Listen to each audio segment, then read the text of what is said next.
आपको यह बताते हैं कि सरकार ने इनकम टैक्स को लेकर इस बार बड़े बदलाव क्या किए हैं मिडिल क्लास के लिए। हमारे देश में इनकम टैक्स को लेकर दो प्रणाली या दो रिजीम चल रहे हैं, जिनमें पुरानी प्रणाली को ओल्ड टैक्स रिजीम कहते हैं और नई को न्यू टैक्स रिजीम कहते हैं।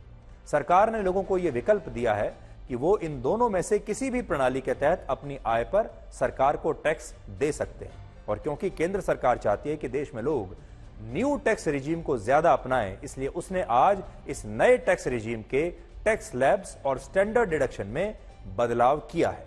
इसे और आकर्षक बनाया है ताकि लोग इसकी तरफ आकर्षित हों। सरकार ने स्टैंडर्ड डिडक्शन को 50,000 रुपए से बढ़ाकर 75,000 रुपए कर दिया है और टैक्स स्लैब में भी कई बड़े बदलाव किए हैं। जैसे पहले 3 से 6 लाख रुपए की आय पर 5% टैक्स लगता था, लेकिन आज से 3 से 7 लाख रुपए की आय पर 5% टैक्स आपको देना पड़ेगा। इसी तरह पहले 6 से 9 लाख रुपए वार्षिक की आय पर 10% टैक्स लगता था, लेकिन अब 7 से 10 लाख रुपए की आय पर आपको 10% टैक्स देना होगा। पहले 9 से 12 लाख रुपए की आय पर 15% टैक्स था, अब 10 से 12 लाख रुपए की आय पर यह टैक्स लगेगा। जबकि पहले 12 से 15 लाख की आय पर 20% और 15 लाख से ज्यादा की आय पर 30% टैक्स लगता था, जिसमें आज सरकार ने कोई बदलाव नहीं किया है। लेकिन सरकार ने न्यू टैक्स रिजीम में 3 से 12 लाख रुपए की आय के टैक्स स्लैब को अब बदल दिया है। और क्या आप जानना चाहेंगे कि इस बदलाव से देश के टैक्स पेयर्स को कितना बड़ा फायदा होने वाला है? तो फायदा जरा गिन लीजिए। अगर किसी व्यक्ति की सालाना आय 8 लाख रुपए है तो उसे आज के फैसले से हर महीने 650 रुपए का फायदा होगा, पूरे 650 रुपए। अगर किसी व्यक्ति की सालाना आय 10 लाख रुपए है तो उसे हर महीने अब 867 रुपए का फायदा होगा। और अगर किसी की सालाना आय 20 लाख रुपए है तो उसे हर महीने 1517 रुपए का फायदा होगा। और इसीलिए हमारे देश में जो लोग सरकार को अपनी आय पर इनकम टैक्स देते हैं, उनसे हम ये कहना चाहते हैं कि वो आज से अपना कोई बड़ा निवेश प्लान कर सकते हैं, क्योंकि आज के फैसले से उन्हें एक बहुत बड़ी रकम हर महीने बचने वाली है। जो मैं आपको बता रहा था, एक वर्ग ऐसा है जिससे हर महीने 650 रुपए बचेंगे, एक वर्ग ऐसा है जिससे हर महीने लगभग 850 रुपए बचेंगे, और एक वर्ग ऐसा है जिससे हर महीने 1500 रुपए के आसपास। मैं बड़ी स्क्रीन पर आपको और दिखाता हूं, जरा देखिए, एक बार आपको भी समझ में आ जाएगा। ये 3 हमने श्रेणियां ली हैं। एक में आपको 1,500 रुपए महीना बचेगा, एक में 850 रुपए बचेगा और एक में 650 रुपए बचेगा। इसलिए आप लोग आज से ही सोच सकते हैं कि आप हर महीने इस 650 रुपए की बड़ी रकम का क्या करेंगे। आप इसे कहां इन्वेस्ट करेंगे, इससे क्या खरीदेंगे? क्या आप इससे नई गाड़ी खरीदेंगे, कोई नया बड़ा स्मार्टफोन खरीदेंगे, क्या इससे मकान खरीदेंगे, क्या इससे कोई जमीन का टुकड़ा खरीदेंगे, या महंगे महंगे कपड़े खरीदेंगे? लेकिन आज से ही आप अपना निवेश प्लान कर लीजिए, क्योंकि आज से एक बहुत बड़ा वर्ग है, मध्यम वर्ग, जिसे 650 रुपए का फायदा होगा हर महीने, 850 रुपए का होगा, और एक वर्ग तो ऐसा भी है जिसे 1,500 रुपए महीने का फायदा होगा। तो अब आप प्लान कर लीजिए कि इस पैसे को आप कहां निवेश करने वाले हैं। अभी तो आपको समझ में भी नहीं आएगा कि आप इतने पैसे का आखिर क्या करेंगे। जबरदस्त फायदा है, फायदा ही फायदा है। जब आप ये सब खरीदने जाएंगे जो मैं आपको बता रहा था, तो घबराइएगा नहीं, जो आप खरीदेंगे उस पर भी आपको अलग से टैक्स देना पड़ेगा, और ये टैक्स आपके जीवन भर, जब तक आप जिंदा हैं, कभी समाप्त नहीं होगा। खरीदेंगे तो भी टैक्स लगेगा, बेचेंगे तो भी टैक्स लगेगा। हमारे देश में अल्पसंख्यक उस वर्ग को कहते हैं जिसकी धर्म की आजादी सबसे कम मानी जाती है या जिसकी संख्या सबसे कम है। लेकिन हमें लगता है कि भारत में असली अल्पसंख्यक वो टैक्स पेयर है जिनकी आबादी पूरे देश में सिर्फ 1.6% है। भारत में 142 करोड़ लोग रहते हैं और अब तो 145 करोड़ हो चुके हैं। लेकिन इन 145 करोड़ लोगों में से अगर 142 के हिसाब से मैं कैलकुलेट करूं अभी भी, तो 2 करोड़ 24 लाख लोग ऐसे हैं जो टैक्स के रूप में सरकार को अपनी आय का एक हिस्सा टैक्स के रूप में देते हैं। और सबसे बड़ी बात यह है कि इस इनकम टैक्स से भारत सरकार को 19% की आमदनी होती है। सरल शब्दों में कहें तो भारत के ये 1.5% लोगों से सरकार अपनी आय का 19% हिस्सा खींच लेती है। और इसके बाद भी इन मुट्ठी भर टैक्स पेयर्स को कुछ नहीं मिलता। आप इसे ऐसे समझिए कि एक मधुमक्खी भी किसी फूल से उतना ही रस चूसती है जिससे वो फल मुरझाकर नष्ट ना हो, लेकिन हमारे देश की सरकारें मुट्ठी भर टैक्स पेयर से उनकी आय का इतना बड़ा हिस्सा चूस लेती हैं कि ये टैक्स पेयर बेबस होकर रह जाते हैं। आज दुनिया के जितने भी देशों में इनकम टैक्स की व्यवस्था है, उन देशों में सबसे कम टैक्स पेयर्स भारत में है।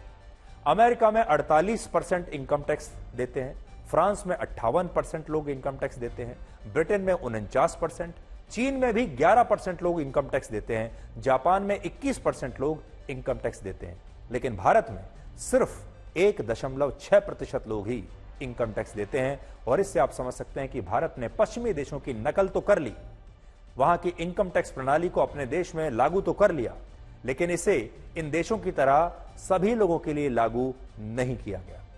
भारत में जब इनकम टैक्स प्रणाली आई तब इसमें किसानों को इससे अलग रखा गया था। कृषि का काम करने वाले लोगों को इस पर छूट दी गई थी। सरकार का मानना था कि भारत में ज्यादातर किसान, एक तो ज्यादातर लोग किसान हैं और ज्यादातर किसान गरीब हैं, इसलिए कृषि क्षेत्र से अर्जित होने वाली आय को इनकम टैक्स के दायरे से अलग रखना चाहिए, बाहर रखना चाहिए। इसी के कारण भारत में टैक्स देने वाले लोगों की संख्या आज भी इतनी कम है। यह बात सही है कि हमारे देश में जो किसान गरीब हैं और जो छोटे किसान हैं, उन्हें इनकम टैक्स के दायरे से बाहर ही रखना चाहिए, लेकिन जो किसान अमीर हैं, जिनकी सालाना आमदनी 50 लाख या उससे भी ज्यादा है, वो आज भी इनकम टैक्स के दायरे में नहीं आते।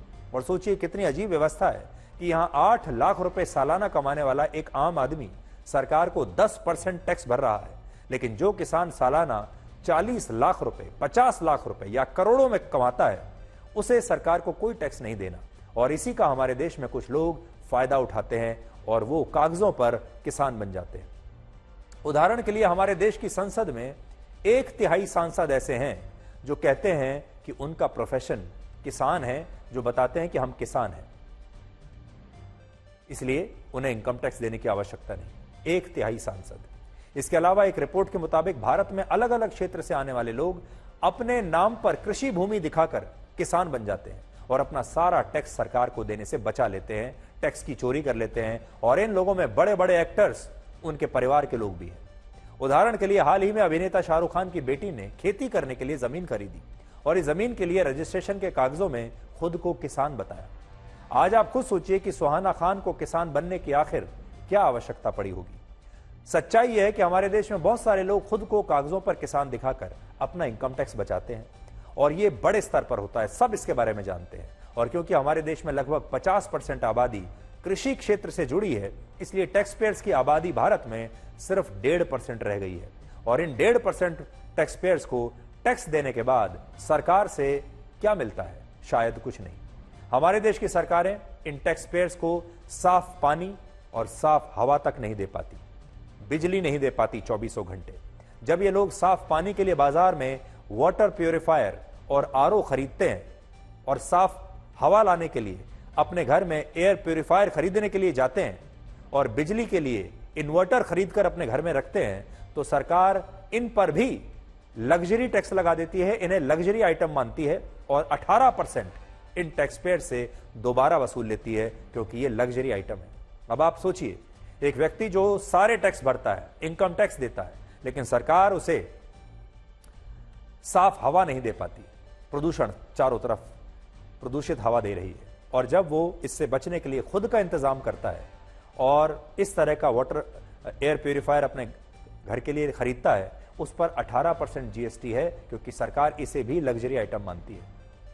अगर सरकार साफ पानी नहीं दे पा रही, आप में से बहुत सारे लोगों ने अपने घरों में किचन में आरओ लगा रखा होगा, क्योंकि आप साफ पानी की व्यवस्था खुद कर रहे हैं, उस पर भी सरकार अलग से आपको 18% टैक्स और ले लेती है। और अगर सरकार आपको 24 घंटे बिजली नहीं दे पा रही और आप उससे भी बचने के लिए इन्वर्टर लेने जाते हैं, उस पर भी 18% टैक्स है। जबकि अगर आप टैक्स पेयर हैं तो सरकार का इतना कर्तव्य तो बनता ही है कि कम से कम आपको साफ पानी पिला दे, साफ हवा दे दे और 24 घंटे आपके घर में बिजली भी आ जाए। लेकिन आप समझ लीजिए कि इन तमाम चीजों पर भी सरकारों को 18% जीएसटी हमारे देश के टैक्स पेयर दे रहे हैं। और इससे आप समझ सकते हैं कि हमारे देश में इनकम टैक्स की व्यवस्था कुछ लोगों के लिए अन्याय से कम नहीं है। हमारे देश के टैक्स पेयर्स पहले अपनी इनकम पर टैक्स देते हैं, फिर जब वो बाजार से कोई उत्पाद खरीदते हैं तो फिर अलग से सरकार को टैक्स देते हैं उस पर। शिक्षा पर टैक्स देते हैं, दवाइयों पर टैक्स देते हैं, खाने पीने के सामान पर। जब लोग मर जाते हैं तब कफन खरीदने से लेकर लकड़ियों पर भी टैक्स देते हैं। और इस तरह से ये टैक्स आपके जन्म से शुरू होता है और आपकी मृत्यु तक चलता रहता है। और सरकारें भी टैक्स में मिलने वाले पैसे को सही जगह पर नहीं लगा पाती। अगर आप जो टैक्स दे रहे हैं, जो इस देश का टैक्स पेयर दे रहा है पैसा, अगर उसका अच्छी जगह इस्तेमाल हो रहा होता तो उसको भी खुशी होती, लेकिन वो टैक्स का पैसा भी बर्बाद हो जाता है। उदाहरण के लिए वर्ष 2004 में जब यूपी की सरकार ने बिहार को 3,225 करोड़ रुपए का ये स्पेशल पैकेज दिया, तो ये पैसा कहां से आया था? सरकार का पैसा ये कहां से आया? सरकार का पैसा आया टैक्स पेयर्स की जेब से। टैक्स पेयर से लिया और 3,500 करोड़ रुपए बिहार को दे दिए। लेकिन सोचिए इस पैसे का बिहार में क्या हुआ? आज बिहार में पिछले एक महीने में 15 पुल ध्वस्त होकर गिर चुके हैं, क्योंकि इनमें भ्रष्टाचार किया गया था। इससे आप समझ सकते हैं कि टैक्स पेयर्स का जो पैसा ऐसे पुल, सड़क, एयरपोर्ट्स, रेलवे स्टेशंस पर, इंफ्रास्ट्रक्चर पर खर्च हो रहा है, वो इंफ्रास्ट्रक्चर असल में सबसे बड़ा फ्रॉड है। हमने थोड़े दिन पहले आपको दिखाया भी था। उसी पैसे से तो ये पुल बने थे, जो अब एक ही महीने में 15 पुल गिर गए। इसका मतलब जनता टैक्स पेयर का जो पैसा लिया गया उसे कॉन्ट्रैक्टर्स खा गए, नेता खा गए, और बाकी के जो लोग हैं ये पैसा उनकी जेब में चला गया। अब आप ये भी सोचिए कि हमारे देश का टैक्स पेयर पैसा देता है, उस पैसे से सड़क बनती है, लेकिन वो सड़क एक बारिश में टूट जाती है। उससे एयरपोर्ट बनता है। एयरपोर्ट अभी हाल ही में आपने देखा होगा कैसे बारिश के बाद एक एक करके हमारे देश के कई एयरपोर्ट्स की छतें गिर गई थी। ये उससे बनता है। पुल आपने देख लिए वो कैसे गिर रहे हैं।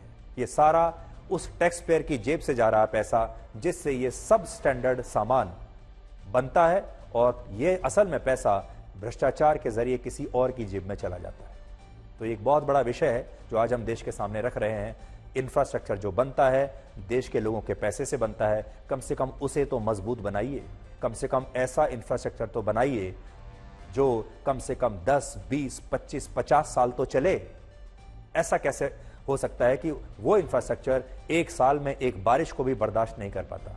और पैसा सरकारें हर महीने, हर साल बिना नागा हमारे देश के लोगों से लेती चली जाती हैं, एक बार भी डिस्काउंट नहीं करती। अब आपको बताते हैं कि आज के बजट में क्या सस्ता हुआ है और क्या महंगा, जल्दी से जान लीजिए। Electric car, solar set, lithium battery, mobile phone, mobile battery, cancer की दवाइयां, सोना, चांदी, प्लेटिनम, कपड़े, जूते, एक्सरे उपकरण, कॉपर से बना सामान, चमड़े का सामान, मछली, 25 जरूरी खनिज सस्ते हुए, क्योंकि इन कम कस्टम ड्यूटी और दूसरे इन पर टैक्स कम कर दिए गए हैं। जबकि प्लास्टिक का सामान, हवाई सेवाएं, सिगरेट, मेट्रोकेमिकल्स, अमोनिया नाइट्रेट और पीवीसी अब इसके बाद महंगा हो जाएगा। तो अब आपको यह बताते हैं कि आपने देखा क्या सस्ता हुआ है और क्या महंगा हुआ है। ये सारी चीजें जो अभी मैंने आपको बताई, ये सारी चीजें वो हैं जो आप एक बार और देख लीजिए, जो सस्ती हुई हैं और महंगी हुई है।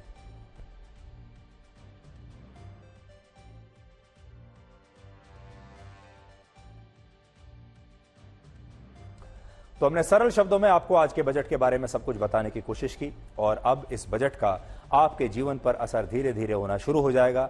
तब आपको और ज्यादा पता चलेगा और ज्यादा समझ में आएगा कि यह बजट आपके लिए कैसा रहा।